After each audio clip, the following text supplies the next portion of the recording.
Well, if you happen to catch last night's episode of The Real Housewives of Salt Lake City, you will know that Mary and Jenny got into quite the little spat. And then later on in the episode, they had a chance to sort of sit down and maybe sort of kind of iffy clean it all up when Heather asked Jenny if her and Mary were okay after their spat. So we'll get into a discussion about whether or not we feel like they're actually okay. That is me and Adam from Up and Adam.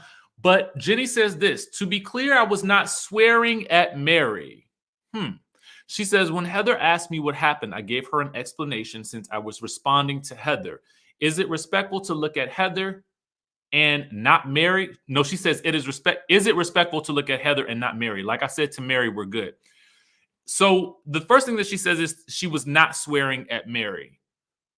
Do you guys agree with that assessment there? And we're going to get into the real issue going on here in this situation when we get into our discussion with Adam. But I want you guys to start there after we get into this intro.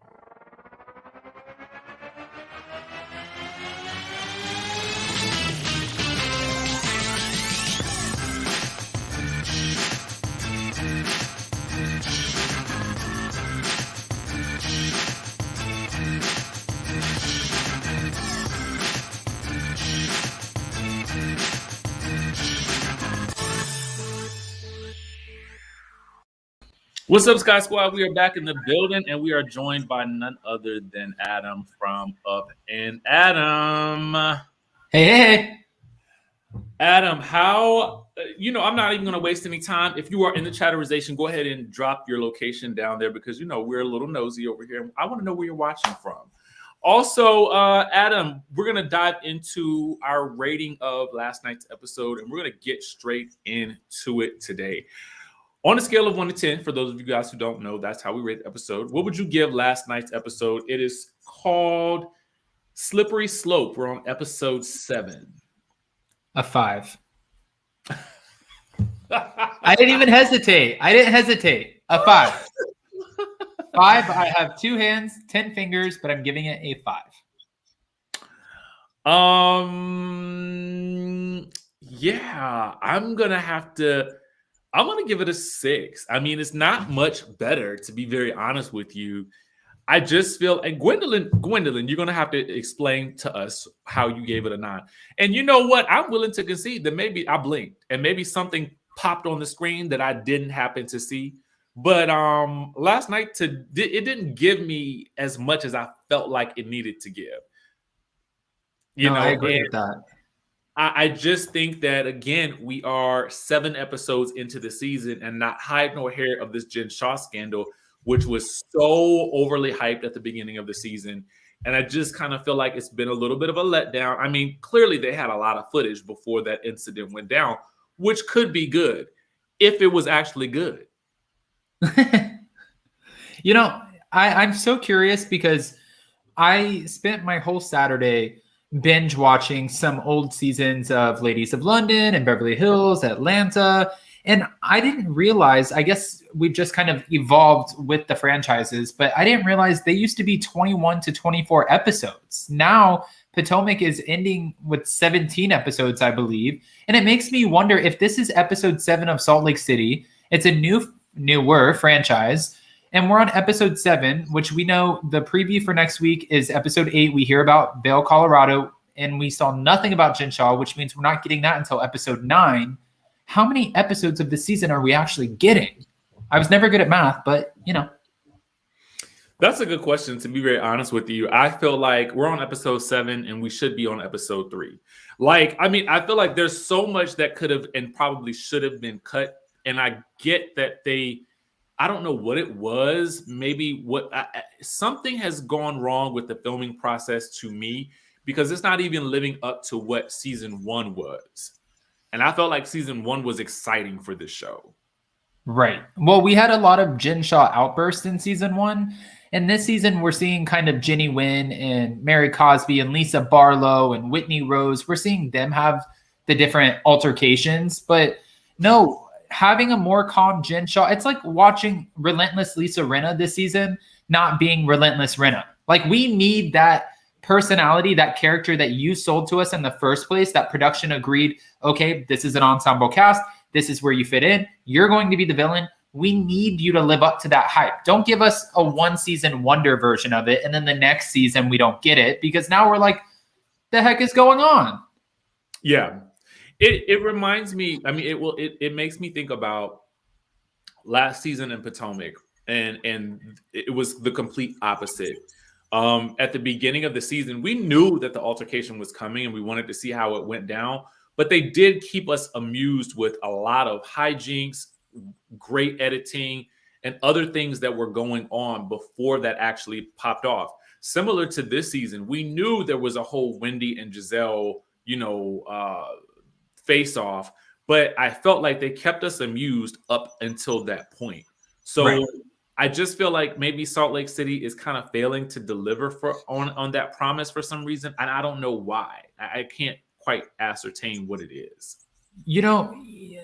I always wondered too, like, just to give a good analogy here, why we're so invested in the Girardi scandal and not as invested in the Jen Shah stuff. And I talked to David Yontief, and I've talked to a few other people, and they believe it's because we're so new to Jen Shah. We haven't had her for seasons and seasons. We just met her on the show, so to speak. So it just makes me wonder. And then I also, because of that, question, is the Ginny win popping off not as interesting to us because we don't know her yet? Just like Esquella asking the harder questions on Potomac, and we're like, girl, you just got here. And that's not as interesting as if Ashley Darby or Candace Dillard-Bassett did it. I have questions. I have a lot of questions. Yeah, I think that you hit the nail on the head there. I mean, we're not as invested. And I also think that it's interesting that I think that Jen Shah has taken a completely different approach to what's going on with her and her court case. And hers is actually about her, which right. is even more scandalous. But she's seemingly taken a backseat to, social media. Like, she hasn't been. I felt like Erica was purposely trolling, and I feel like it was really riling people up. And Jen Shah just hasn't taken that same approach. So I don't think that people are as fired up about Jen right now as they probably are with Erica. I agree with that. I agree. She's done a few things like hashtag free Jen Shah and stuff like that, but it's not been anything really risque that she's posting and having like these huge, I get not huge, but these captions that are really mind blowing to the viewers. Like, Jen Shah is not giving us that same kind of content. And for Erica, it's making a lot of people dislike her and, not necessarily agree with the route that she's taking when it comes to the Girardi scandal. But Jen Shah, I feel like everyone will get more excited, as unfortunate as that is, next year when the court case and everything starts to play out. Then everyone's going to be invested. And my final thought on just the general topic of the show is that I almost feel like Jen Shah on the show is a bit more likable this season, but that could be up for debate. No, I agree with that. Okay. Yeah. I didn't know if it was just me or not, but I actually find her, when she's on screen and when she's in her confessionals, it's somewhat refreshing. And I don't know if that's a good thing or a bad thing. Well, she's definitely more toned down, but like you said, this is episode 7. We know we're getting the drama episode 9. So if we have a good 8 episodes left after that, 8 or 9 episodes, then we'll see, because we know between that and whatever the reunion looks like, that is when we will get our explosive moments. Now, do we need all of this buildup? Do we need 7 seasons of some ridiculous garbage BS storylines? No, we don't. You should have just capped it at 7 episodes and given us the Jen Shah drama. A little mini series. Some of that stuff could have been cut out. I mean, really what we needed to see was Meredith and Jen. They duke it out. Now they're friends again. She apologizes to Brooks. Boom. There could have been 1 episode of the Angie, Whitney, Lisa drama. It's done. Boom. Yep. Now we're on episode 3 or 4. And we should be right at the Jen Shah drama, in my opinion. But that's just me. that's what we got for Beverly Hills. And that's what made us so excited, because we were like, okay, production. But mind you, we know too, they're different production companies, right? But with editing, we were like, hopefully they know the way that fans reacted to getting that information so early on in Beverly Hills. So they're definitely going to do that for Salt Lake City. And that is not what's happened. And now they have to do something. Like, we're falling asleep on the franchise. You have to give us the good, because we know it's coming. And that is the only thing saving them this season, in my opinion. Yeah, I don't know. Let's just dive in. We learned that Whitney is inviting the girls to a snow tubing event, including Angie, which should be very interesting. Lisa is picking up her son from school. We learned that one of her son's friends doesn't want to speak to him anymore, and she's likening, handling that situation head on to her handling the Whitney situation head on, which I didn't quite understand. I didn't quite make that connection, because I was thinking to myself, this was going to be a prelude for her approaching Whitney in some way, shape, or form, but it doesn't really happen that way. Right. Any thoughts about that before I move on? I think that we're learning a lot about Lisa Barlow this season. I feel like we keep catching her with her hand in the cookie jar. Like, we keep catching this messy version of her that she's so defensive about, trying so hard to protect. She's trying to act like, and you can tell, I am a good reader when it comes to people. And when I figure out their little quirks, then I know where my flags are. And for Lisa Barlow, her quirk is being very defensive. She cries, she starts screaming, she can't handle it, she gets up. And Jen Shah has the same kind of, way of reacting to stuff when she's in the wrong. So for Lisa Barlow, we're figuring that out. I'm not buying anything about the caterer situation. Now we see, obviously we haven't talked about this yet, but going into the next week's episode, we see after Mary has kind of verbally ripped her a new one, that she's introducing this guy, this shady guy from her past. So she's showing us that she's capable of being messy, but then I'm sure she's going to paint it as, oh no, he was a friend. I invited him to an event. It is what it is. Like, I didn't pre-orchestrate that. And we see Jenny Nguyen, Meredith Marks, Jen Shah all saying Lisa Barlow is not capable of doing that. Well, it looks like she kind of is. Yeah, I mean, it's hard for me because I really like Lisa. I think even from season 1, I identified with her in terms of her desire to, really want to build her brand and protect it and all that kind of stuff like that. But the picture that we're being painted here is one of Lisa Vanderpump circa Real Housewives of Beverly Hills season 4, where she was accused of telling Brandy to bring the tabloids that were talking about Maurizio allegedly cheating on Kyle, and it all came out. That is what this whole situation is reminding me of. And with each episode, it seems like there's something else that unfolds that paints a very LVP picture of Lisa. Because similar to LVP, and I don't know that it's as rich, but I get the feeling that Lisa really is like a mover and a shaker in the Utah scene in terms of her business or whatever the connections that she has. I feel like it's giving me LVP vibes. You know what kind of blows my mind? And Jason and I have these conversations a lot. I feel like these women came on to this franchise knowing who their favorite Bravo celebrities were and wanting to be kind of caricatures of those specific characters. Like, I feel like when we saw Jen Shah meet Lala Kemp for the first time, we know Lala on Vanderpump Rules, she has the ability to pop off. And Jen Shah had like this big Cheshire Cat grin smile. And she was like, oh my gosh, that's her. That's who I want to be on the show. And then we see Mary Cosby giving us quirky Ramona Singer vibes. And then we see Lisa Barlow trying to give us LVP vibes. I'm seeing through all of it. I'm like, oh, you guys, it doesn't give you the same organic version of the Housewives that we got when they first started. And the only reason I say that is because, again, on Saturday, when I was rewatching some of these old seasons and episodes, I was like, this is a very different franchise than what it is now. And it's not all for the best when it comes to certain ones. I saw this comment here. I wanted to kind of react to it just a bit.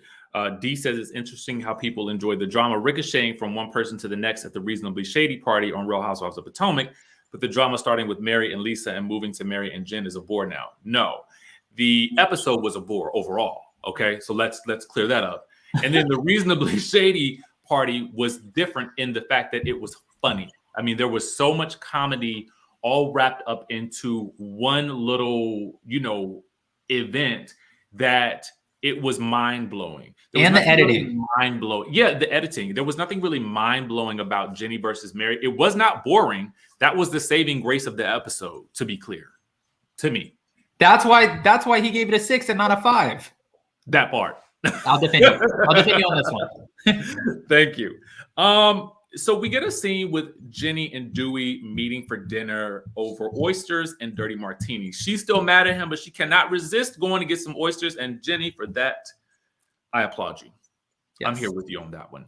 I think, as we all know, if you have an argument with your spouse or your partner and you're still feeling some type of way about it, food is probably the best mediator. I mean, I was watching this and it's so funny because Jason and I have a favorite spot here where we live and they have dollar oyster days. And we go out on Thursdays for dollar oyster days and we have like a cocktail or a Manhattan or whatever we drink for that day. And that's kind of our date day too. So I thought that was funny. And I do agree, bonding over food, that's an easy way to do so. But watching this episode, I'm starting to get, and I don't want to disrespect the situation. This is obviously a very hard topic for Jenny, but watching this conversation with her and her husband, I'm like getting Brooks Marks, Jen Shaw vibes. Like, I don't need to hear more about the sister wife conversation. I don't need to hear more about this. I love that she opens up about, the unfortunate passing of her daughter, because I'm sure a lot of people can relate to that. But watching this man like continue to talk about the sister wife situation, it's like he's digging this hole for viewers to like not like him. And I feel bad because it's his first season, but he's like, listen, I have other people who I know who come into my practice. They have 40 kids and 5 wives and they do great. I just want a big family and sorry, I want what I want.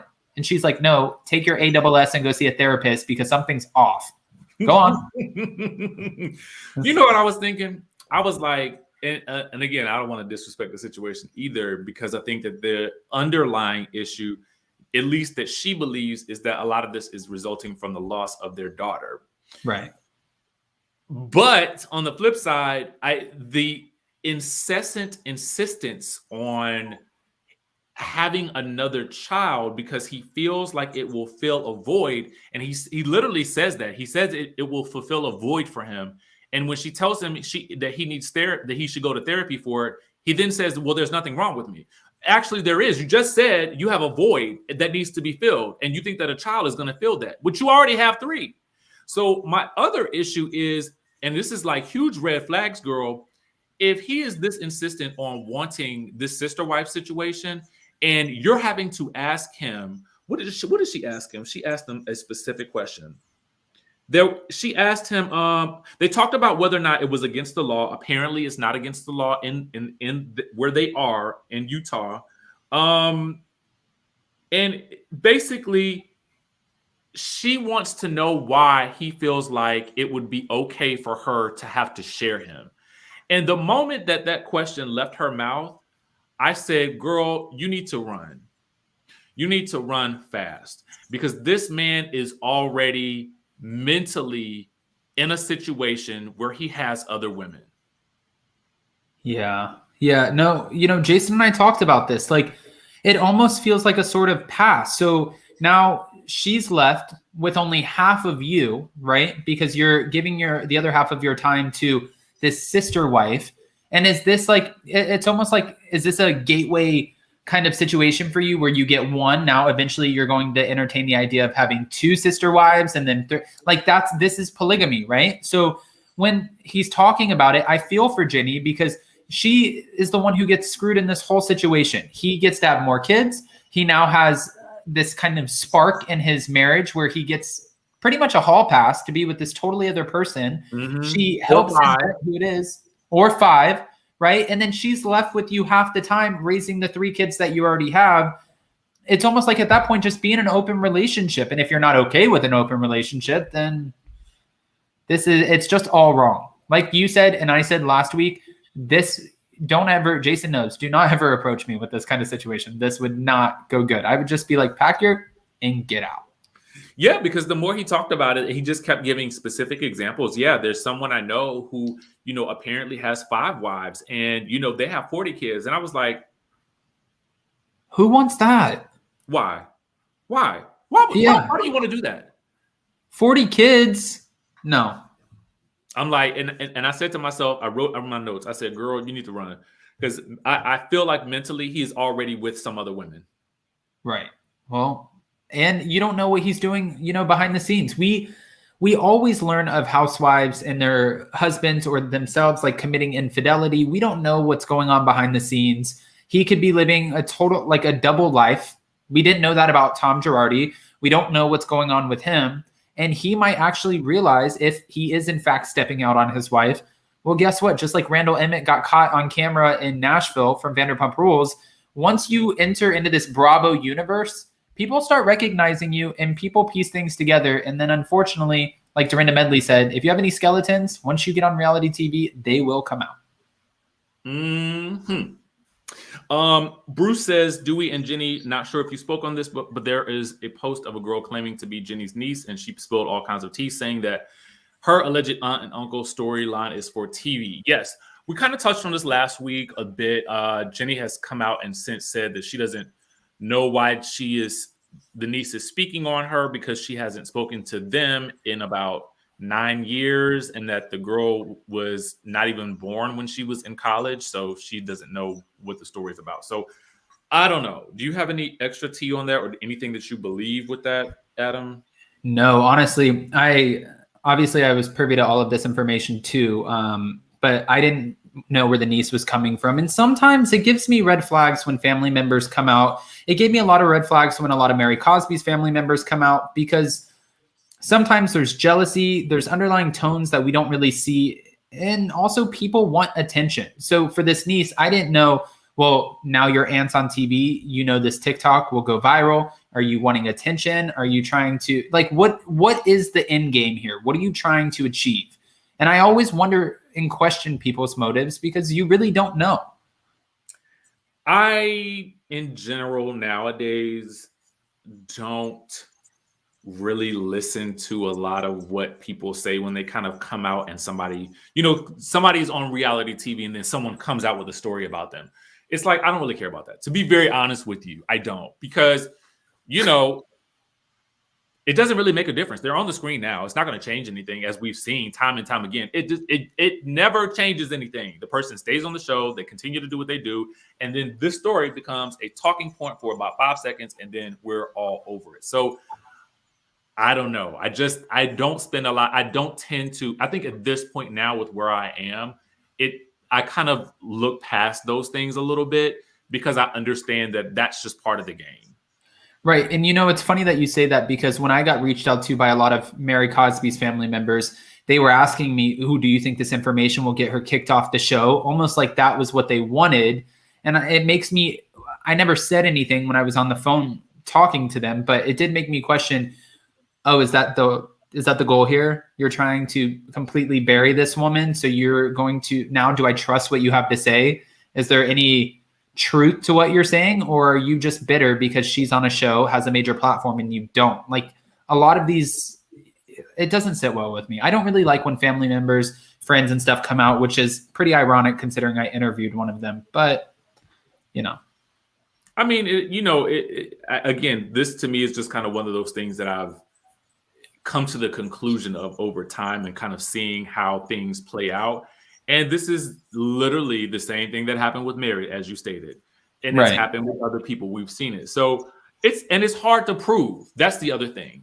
It is hard for me to prove that this happened to her or not, and what the real story was. So because of that, it's just a weird topic for me. I don't know. I agree. Heather has a beauty lab event that is also a baby event for all of her staff members that had gotten preggers within the past year and then had their children. Okay. Now, Whitney and Angie arrived. Now, Angie is filming quite a bit, but I'm not mad at it for some reason. Jen, and mind you, they start off with shots. Jen arrives, and then they start recapping the situation with Lisa and Whitney at dinner, and then Aubrey, the restaurant owner, coming over and talking about Angie lying and whatnot. Thoughts about this scene? Well, Whitney was giving me major Mia Thornton vibes because when she said lying, that is not what the caterers said. And we've seen Mia Thornton on Potomac multiple times, even though I love Whitney. We've seen Mia on Potomac multiple times taking a situation, playing a game of telephone, completely messing up what was said when she repeats the information. And I hate seeing that. And now she's been labeled as this. It's almost funny because you can't trust anything that comes out of Mia's mouth. Now for Whitney, they never said she was lying. They said this is unfortunate that she's pulling this or whatever the situation was. And did it look like it was a setup? 1000%. You're not going to convince me otherwise. But if Lisa Barlow is allowed to bring that up and Whitney is going to be a part of it, I think Angie should be able to talk too. Very good point. Yeah, I agree with you. I don't have much to add to that. I've been seeing a lot of chatter online about people calling Whitney a producer puppet. I think we'll explore that further as we continue to watch the season. Because if that is the case, then I think it'll play itself out a bit more. What I will say is, Angie can't really handle her liquor. And Angie, we see her, kind of fall out, from just trying to stand. I mean, pretty much, as Whitney is telling her to. What I did find interesting, side note, was that Angie, for some reason, and I understand she might have wanted to have a moment with Lisa on camera, but in the same token, if you feel that she had something to do with the event, then you probably still should be mad. But what we learned from Angie is that Angie has been calling and texting Lisa and telling Lisa that she loves her after confronting her on camera. Why do all that? I mean, I feel like if you're going to confront her about it and you feel like you are in the right in this situation and she did have something to do with it, which I know she was simply asking, but I kind of feel like even with Kyle, when she confronted Lisa Vanderpump in her own home and Ken kicked her out, I felt as though Kyle was somewhat prepared for exactly how Lisa was going to respond. I don't think she was surprised. I think she might have been surprised that she was getting kicked out, but I feel like I don't understand why Angie was so shocked that Lisa would have this reaction to her, especially if they've been friends for 24 years.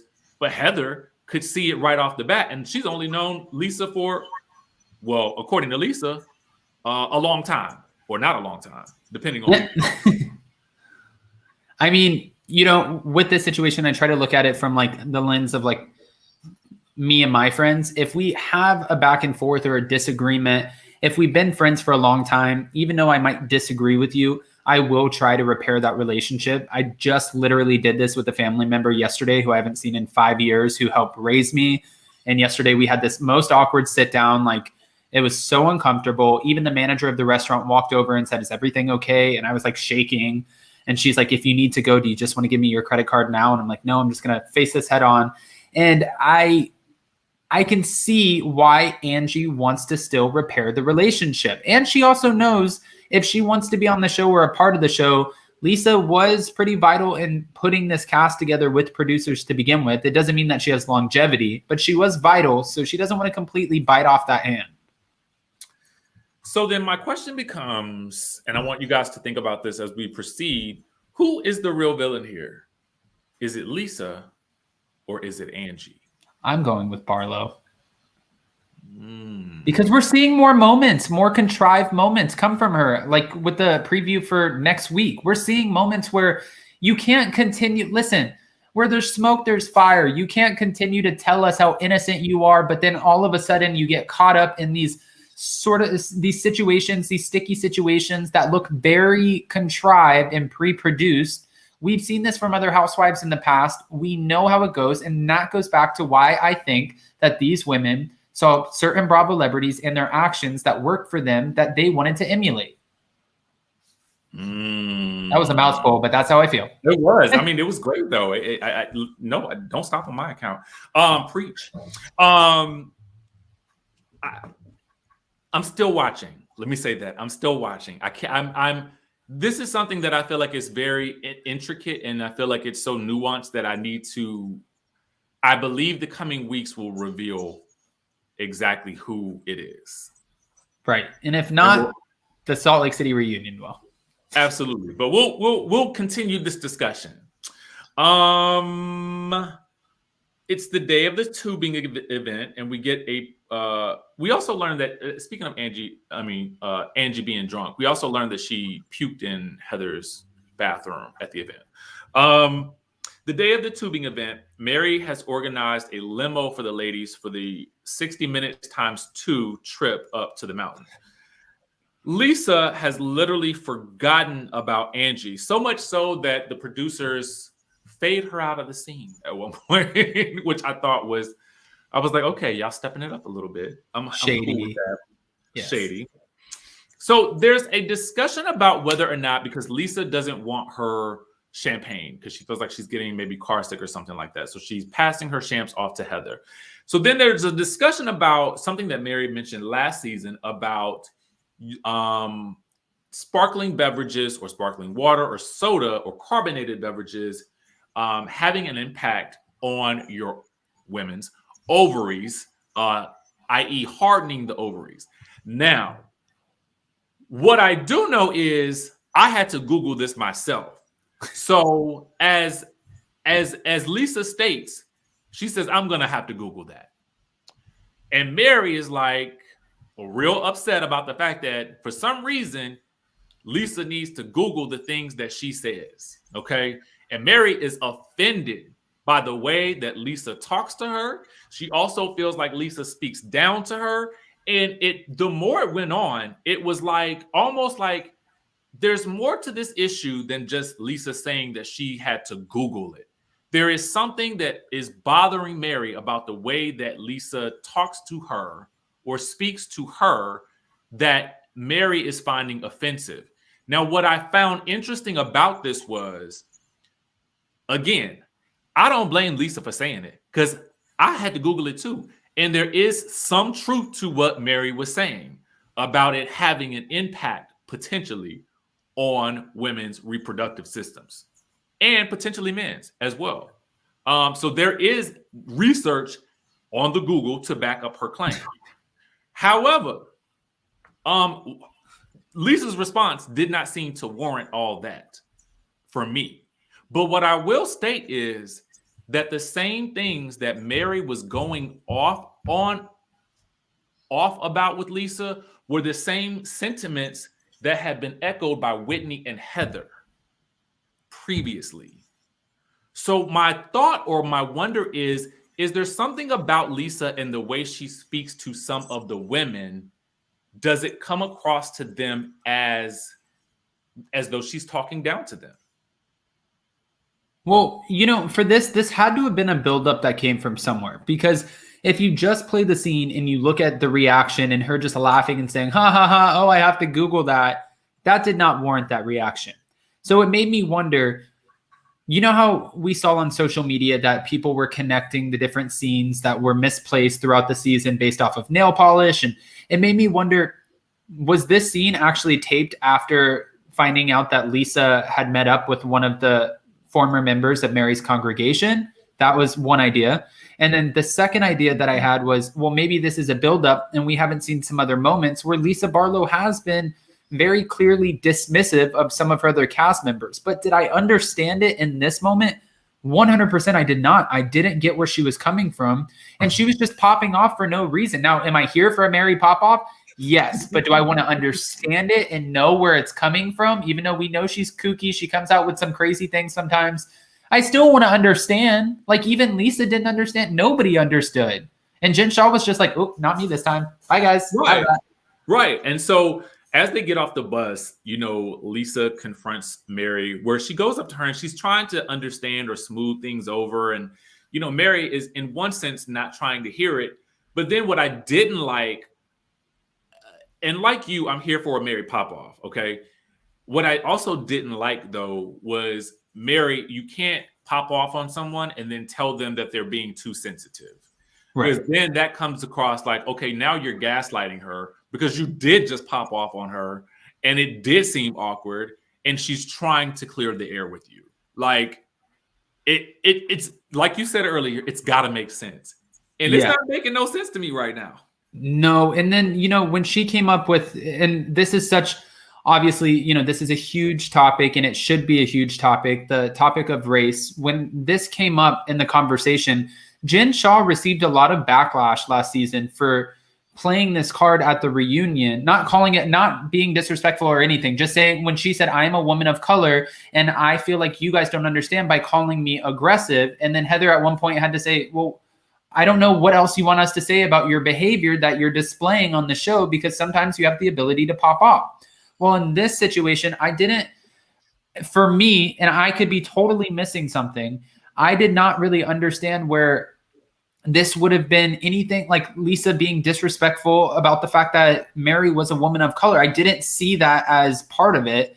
And Lisa Barlow obviously got very offended by that and just said, no, that is not it. And I'm so sorry you feel that way. But then she finished that with, don't let this happen again, because next time, like, you're not going to talk to me like this. And I was like, okay, there you are, Lisa Barlow. We see you. All right. Yeah, to be very honest with you, and like, I'm always sensitive, especially when I feel like a person of color on a show like this, ask the question, is it because of race? And I have to look at that critically, and I have to dissect it because we're always kind of taught that when you hear something like that, we got to look at the situation. We're going to raise the alarm, but let's analyze it now. Did it have anything to do with race? And I couldn't get a clear picture that it had anything to do with race in that moment, as you kind of stated. So I was kind of like, where did that come from? Has there been something that's underlying that we are missing? And I feel like what you're saying is probably true. There have been some edits here and there that are not really giving us a clear picture of what is really happening in Salt Lake City. And since we're comparing, I didn't mean to cut you off. Sorry. Oh, no, go ahead. Go ahead. Oh, I was going to say, since we're comparing, you even made a point last season or this season of Real Housewives of Potomac where we had a moment from Giselle and Wendy that was edited out at Candace's pajama party where we should have had that because it would have been easier to connect the dots. So that's all I'm wondering. Is there an edit that we're missing that would have been easier for us to connect the dots? Because right now it's like, I'm just lost. I'm falling off a hill. I don't know where this is stemming from. Yep. EHC Bunny says Mary believes Whitney's side of the story about Lisa. Don't forget that Whitney and Mary spent time together in the last episode. Mary is taking Whitney's side. Well, interestingly enough, that is correct. And Mary did also call Lisa a liar she says that she lies a lot in her confessional. But it's also very interesting that Mary most recently called Whitney a bobblehead. So I don't know. We'll just have to wait and see it all play out. It's very She's team Mary. She's not team anybody else. Mary is on Mary's side. And if you think you have an alliance, think again. That is not, no. She is an alliance with her closet, her son, and her mannequins. That's it. Okay. That's it. Then oddly, Jenny gets off the bus, and I don't know if this was one in an attempt to have Lisa's back, or two, just general frustration. But she gets off the bus and is like, basically, can we all just get along and shut the F up? Okay. Now, Mary does not want to be told to shut the F up. Do not curse at Mary. This is what Mary is telling her. And she wants Jenny to get her language right. But Jenny isn't going to listen to what Mary is saying. She doesn't care. And she's going off about how Mary will not tell her what to do and how to talk and all that. Even to the point where Lisa, who just was beefing with Mary, is trying to calm Jenny down. So that goes back to our statement earlier when we first started this video, where Jenny kind of got on social media and said she wasn't yelling at Mary. If she wasn't yelling at Mary, who was she talking to? That's my first question. Right. Unless it was just a general, I mean, honestly, I can't even make excuses for it. I think that she was definitely talking to Mary. I think that was directed at Mary. It had to be directed at Mary. Do I think that this was a personal attack on Mary? No. I've never lost a baby. I don't know what she would be going through in her mind at that point. And then she's thinking about her husband wanting other wives. I think she was going, this moment, it could have been Mary, it could have been Angie, it could have been maybe even Lisa, Meredith, Jen, whoever would have been the one coming up with some sort of babble BS, I think she would have popped off on. I don't think this was a personal, okay, Mary, I'm coming for you. Shut the F up. So I'm gonna. There's so many things to unpack here. I think the first thing is, one, I want to be sensitive to, this is a year after losing, I guess, it was the 1 year anniversary, right? Or it was the anniversary of the date when she lost her daughter. Yeah, it was the anniversary. I don't know if it was the 1 year, but it was the anniversary. Okay. So there is that going on. But I also think that some of her anger was also being redirected from her husband wanting the sister wife to her, and it's coming out as general frustration for something that she's not even involved in, because Mary and Lisa were handling the situation. It wasn't a Jen Shaw blow up like the way that it happened with between Jen and Meredith on the ice. This was they were off to the side. I felt like they were handling it. And I just didn't see as to where she needed to. Number one, girl, you just got here. So there's that. And number two, it's like it didn't involve you. So if you're stressed and you're like in your head about stuff, then why even involve yourself in something that has nothing to do with you? That was my only thought. I agree with it. I think I agree with Wanda. Ginny's anger is displaced in this situation. I think that this was going to happen no matter what. And it makes me question, had she been on the first season with Jen Shaw and all her blow-ups, like how would Ginny and Jen Shaw have gotten along? Because if Ginny doesn't like the confrontation and she tries closing down the confrontation with more verbal confrontation, like obviously Jen Shaw would have ripped her a new one last season. So I do question. I wish we would have had that. But we'll see how she reacts to Jen Shaw later this season. We will. Let's see. Jen is just, speaking of Jen, she's just glad it's not her that's in an argument for once. And the ladies end up going up the mountain to go tubing or whatever. Mary's not here for it. She's complaining she couldn't wear her fashions, and now she's got to carry a tube. She's annoyed. She's upset. So much so that Whitney's just like, well, girl, just don't do it no more. Can you just officiate this race down the hill? Okay. Now, Lisa gets put on a team, and for some reason, I guess Jen Shaw goes to the other team, and Lisa's kind of like, I didn't appreciate that. And for some reason, Whitney dons a gorilla or a Sasquatch outfit with. Oh, that was so ridiculous. Andy. I was like, what is happening here? It was very anticlimactic. Yes. It was very, I mean, the whole racing down, we're going to go chest first. You guys go butts first. Lisa Barlow's like, oh, Jen Shaw's choosing her side. It was all a reach all the way around. Honestly, I was Mary in the scene when Angie came up, scared her, and pushed her off the bench. And she's like, really? That's how I felt about the whole scene. Really? Yeah. I mean, it was, I don't know. I was just like, where's this going? Why are we doing this?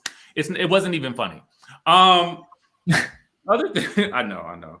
The other thing that happens is they all sit down to go, after the event, because they always have to do the actual event, and then they have to sit down and have a group discussion, which we haven't had a whole lot of these big group scenes. So I was happy about that. They get into a discussion about whether or not Mary's going to eat. And then Lisa, and we get into this whole thing about whether or not Lisa and Mary are good. Mary says she feels like it was a misunderstanding, and she feels like they're over it. Lisa doesn't want anyone else to misunderstand her, and that's when Angie chimes in. And Angie wants to move on and wants to know if Lisa can understand her position. Lisa feels like she's being misinterpreted by everybody, and then Whitney kind of jumps in and asks Lisa, well, can she understand Angie's position? Thoughts on that? I mean, I agree with Whitney. I agree. One, I see where Lisa's coming from, because at this point she's getting yelled at about saying Google something, which is ridiculous. So she has a buildup going on. Angie Harrington has the buildup going on because she just wants to confront the situation head on. I'm sure producers are in her ear. I'm sure Whitney's in her ear, like, oh, you have to talk about it. You have to bring it up. But I do agree with Whitney, you know, like if you've shared your perspective and your point of view on the situation, well, Angie's here now. And I think that she should be able to share her perspective. And Lisa was just like, unless you're going to come at me with an apology, well, you know, but Angie was pretty soft in this situation.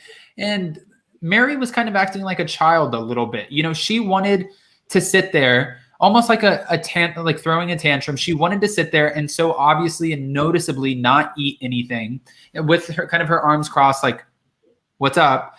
And when Lisa asked her about eating, she knew somebody would say something to her. And she wanted to kind of have like a little moment where I'll eat when I want to, or whatever she said. And I'm not always Team Mary. I'm getting to like her more this season, but I'm seeing like little moments like the whole Google thing setting her off and like seeing her at the table. I feel like when she had the conversation with Jenny, when she didn't give us enough, like she kind of just backed down after Jenny was giving us her side.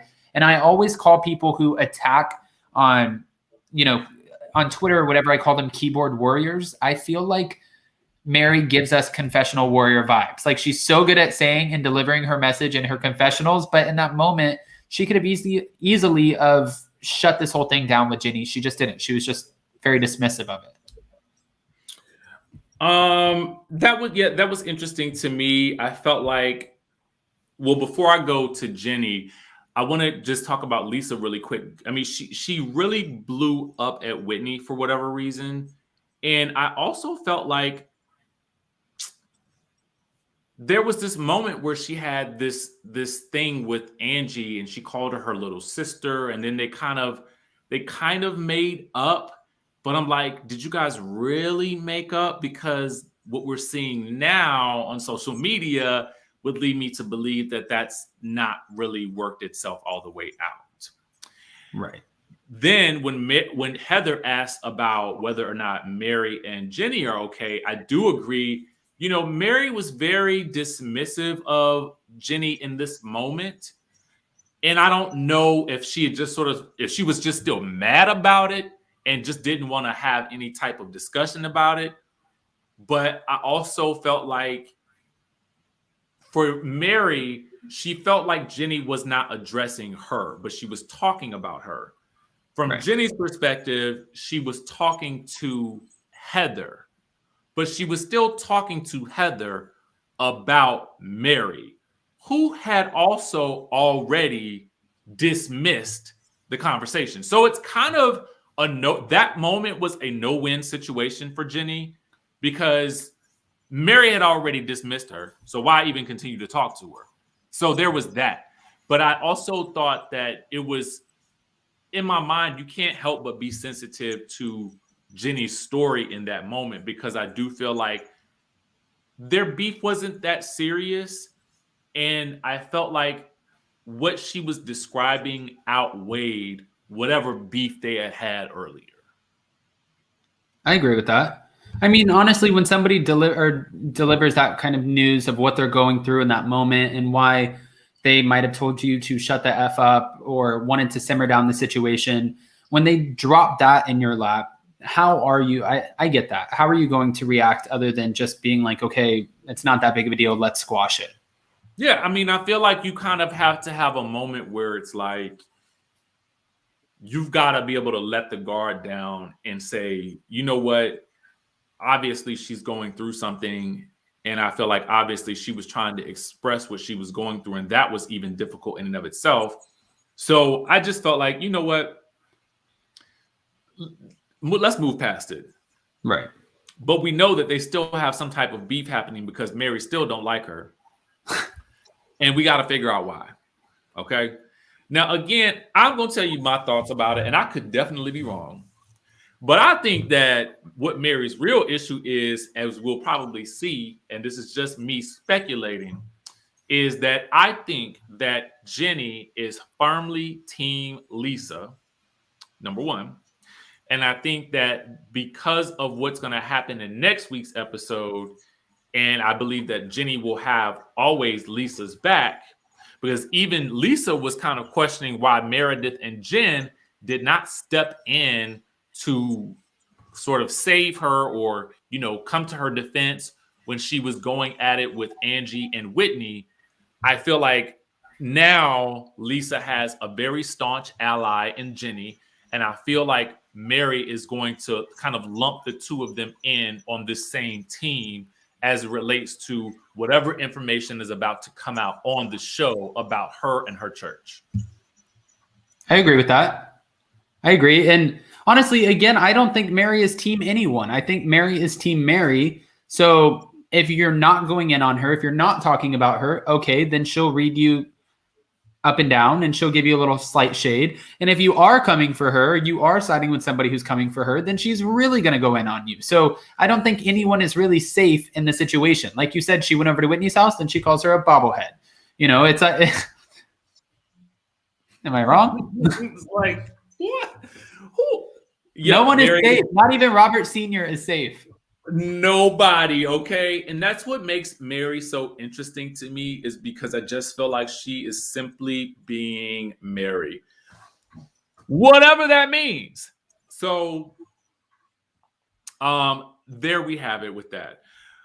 Guys, listen, next week I think we're going to be in for some actual heat with an episode. And I think I'm going to make a prediction, Adam, that we will have hopefully ratings above 7 next week. I don't know. I think so too. I think because we're bringing up the topic of the Faith Temple Church, and a lot of people want to know about two things. They don't care about the Brooks Jen Shaw stuff.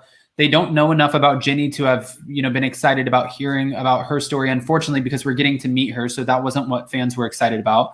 We didn't know about Angie Harrington. Whitney doesn't have a real situation. Heather Gay is kind of disappointing us this season. So with the Jen Shaw arrest and the Mary Cosby cult allegations, that is what we wanted out of this. So I feel like because of that, we'll see the ratings go like this, now knowing that there is a former member of the congregation coming in. Bingo.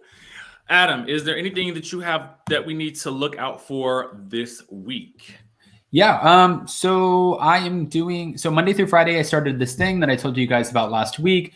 Jason and I go live. We take callers for your unfiltered opinions. We call it Hot Messy Topics at 6 p.m. Eastern Standard Time. It's been a lot of fun. People call in. We usually have 5 to 6 topics. Tonight we have a lot of great ones. And when they call, you'll have to call in sometime. We'll have to book this in advance because we know Richie's busy. But, you know, it's been a lot of fun. So we have that coming up tonight. And then we're doing a lot of podcasts this week. We're going on the Andy Girls podcast and So Bad It's Good with Ryan Bailey. Oh my God. I will tell you, Sarah from Andy's Girls is one of my favorite people on this earth. Oh yeah? I'm excited. We've been talking about this for weeks. So now every time we try to book something together, our times, like, they don't match up. So with this, we're excited. Fingers crossed. She is awesome. You're going to have a blast. Good. I'm excited. So yeah, I mean, just like you, there's a lot of stuff coming up. I feel like Jason manages my calendar at this point and tells me what's going on because I'm so bad and not organized. And when he told me, he went over like, this is what we're doing this week, I was like, oh my God, I'm already I want my week to be over already. I want it to be over already, like today. That is exciting. I'm so happy. You're going to have to let me know, especially when the interview with Sarah from Andy's Girls comes out. I love her. I love her. Definitely.